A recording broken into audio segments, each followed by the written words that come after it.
Welcome to Car Talk. This is not talking about cars, this is talking inside of a car. Today's topic is about my investment strategy.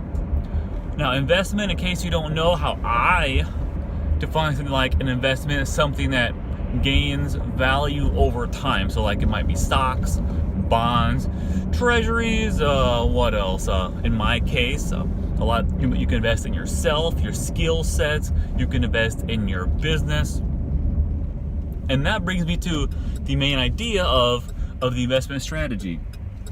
So my investment strategy, while I do have a pretty diverse portfolio when it comes to stocks and mutual funds and things like that, a diverse, pretty healthy portfolio, which I do also. I also own some different intellectual property royalties, copyright or two, some streams, like every time Work Bitch from Britney Spears gets played, I get a little bit of a take on that because I bought up some different intellectual property royalty streams, which I like, and I liked them. I still like them, but I liked them more when I first got them, and they'll pay off for years and years and years, probably for the next 30, 40 years, and less over time, because relevant things are hot now and might not be relevant and hot in 10, 20, 30 years from now. And I know that. But it's also, I liked it because it was very uncorrelated to the stock market. So stock market tanks still perform, a part of a diverse portfolio.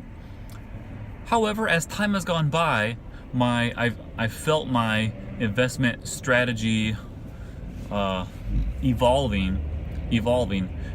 For example, if you invest in the stock market, now this is long-term figures. Yes, there are good years, there are awesome years, there are horrible years, there are recessions, there are depressions.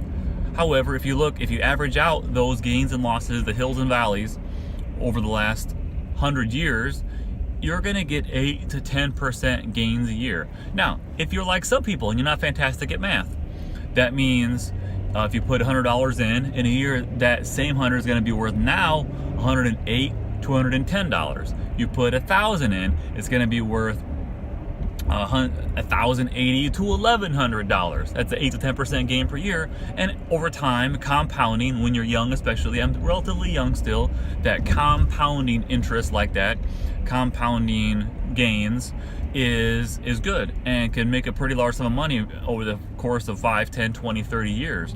And a lot of people start saving in their early 20s, retire in their mid 60s. Over the 40-year period, 8 to 10% a year with regular contributions really add up. At the same time, 8 to 10% a year pales in comparison, is laughable, is embarrassingly small gains compared to what a business can achieve for someone in the same amount of time frame. You could double your money in a year. You could buy, if you're able to execute right, you could have 50 grand in inventory, and guess what? In a year, that's profited you $50,000, which would then be 100% gain in a year. That's not uncommon in business if you have the right kind of products and execution and management and strategies and all that stuff.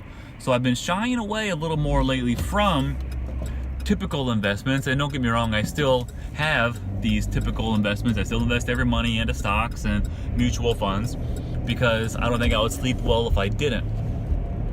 But at the same time, I've been really tapering those to a more reasonable amount because my gut, and I've learned over the years, I've learned to really follow my gut, follow my intuition, because while it's been wrong lots of times and right sometimes, the value of being right has been far greater, many multiples greater than the value of being wrong.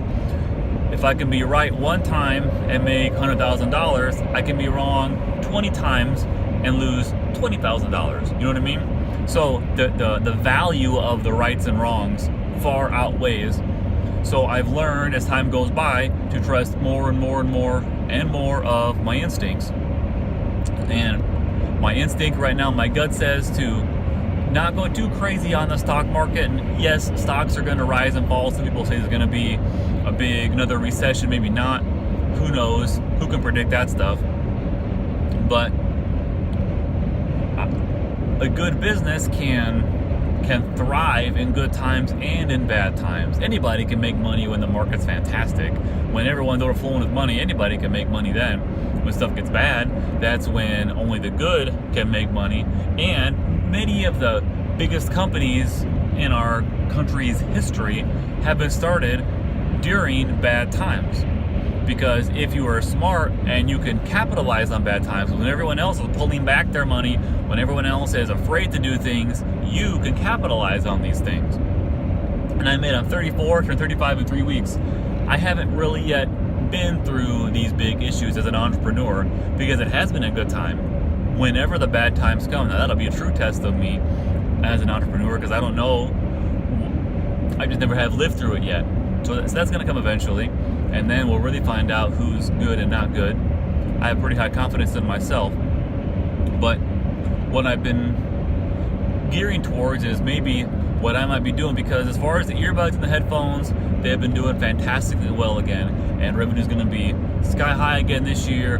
Revenue up, profits up, and expanding into the headphones with mics, things like that have really been good. And just keep on growing. Word of mouth is growing. The hospitals, libraries, all these things that keep growing on. I've got all the infrastructure in place to be able to now, with a couple employees in a dedicated space, to process things fast enough for the projected future, and getting everything delegated and set aside just right. It can almost run without my intervention. At this point, the last 3 weeks have been hectic, yes, for moving. I haven't done a whole lot of the day-to-day work, and honestly, I haven't really needed to, because my strategies with training people and phasing myself out of the grind of the day-to-day operations has almost been phased out. And yes, I steer the ship and I look at a lot of the high-level stuff, but when it comes to day-to-day, I do less than I used to. And business really hasn't suffered that much in the last few weeks that I've been not AWOL, but I've been less available because I've been helping Karen get the house settled in, and just moving is a hassle. So as the business kind of goes, and I don't have expensive tastes, and as my earnings keep going up, I kind of think, what's the next step? In some ways, I almost feel bored with this business, and that sounds bad because I feel like there's still so much left to go. But in some ways, I feel bored with it because I feel like I've already got there. Like, what do I do now? So that's when I think, well, what's the next step with the investments? How to best spend money. So I'll probably let the business accounts get pretty fat. And fourth quarter last year in 2017, did some legal restructuring as far as making myself an employee, started a holding company to hold the main business, because I was tossed around in my head the possibility of an exit or something like that, selling off, which I decided not to because I know I'd get extra bored then. But so maybe let stuff get bigger and maybe see, because I used to frequent a lot various local businesses for sale. Maybe someone's retiring, maybe the market's struggling, maybe these people don't know maybe some good strategies and good tactics to really increase business. Maybe they don't know how powerful Facebook ads are, or maybe they just don't care. Maybe they're old, maybe they're 65 and want to say, I just want to fish all day. Whatever the reason might be, there's always businesses buying and selling, businesses getting bought and sold. And why not get into that game? Maybe I could apply some of the things I've learned, some of the strategies, tactics, some of the experience I've gained, things I've learned with a lot of buying and selling stuff, legal things, cash flow management, a lot of these things that I've learned and experienced. Maybe I could apply those to another smart business. And there's always things for sale. There could be something that might cost 30 grand that if I run right could profit 30 grand in the first year. Once again, 100% return. And yes, I know there are taxes to deal with. Uncle Sam always wants a cut. But if I can take that 30, 50, 100 grand and instead of make 10 or 20%, 30% on a fantastic year, because 100 becomes 130 grand in a fantastic stock market year, 100 grand could become $200,000, $300,000 in a year with the right kind of strategies and management in place. And yes, there takes time and effort to do that stuff, time, effort, and work, but perhaps the upside is far too great to not consider that. And then maybe if I can take some business that's worth 30 grand right now, turn it into something that's worth 300,000 in a year, all of a sudden I banked a few $100,000 in the course of a year or two. And I might have worked a year or two to get that, but that same things can be applied to future stuff. So I don't know, and I don't want to get involved in a business because I know my business very well. There's lots and lots of industries and businesses I don't know well at all. So I don't want to get in the restaurant business. I don't know enough about it. Non-chain restaurants fail way too often. I also don't want to deal with restaurant hours. So there's lots of things I don't want, but maybe if I start getting a little bit of a stockpile of business cash, when the right opportunity presents itself, then I can jump on it. When everyone else is thinking, oh, I got to get out of this because money's not good enough, and then I'm sitting on this pile of cash, pick it up for pennies on the dollar, running through things that I've learned and I've been able to achieve, and then all of a sudden turn that thing around in no time. Either keep doing it, delegate, automate, eliminate in that kind of strategy, or find another buyer now that it's more valuable, now that it's cash flow positive and cranking out money, find another buyer for it. That's not a bad idea. And that to me sounds interesting because I do get bored with things easily sometimes. And I'm not bored with the business right now, but I feel almost a little bored with it because everything's running so smoothly. I feel like I need some kind of conflict or challenge to really get my interest again. And so I don't know. That's part of my investment strategies. It's been a bit of a longer car talk than normal. That's because the main reason is since we moved a few weeks ago, now the house to school drive is just longer. We're a little more removed from stuff. So I have more time for longer car talks, which is what I want, more longer content, because I run that through my head. The other side of it, I like things that are 12 minutes a lot more than I like things that are 4 minutes when I listen to podcasts. So it only makes sense to do that for someone else.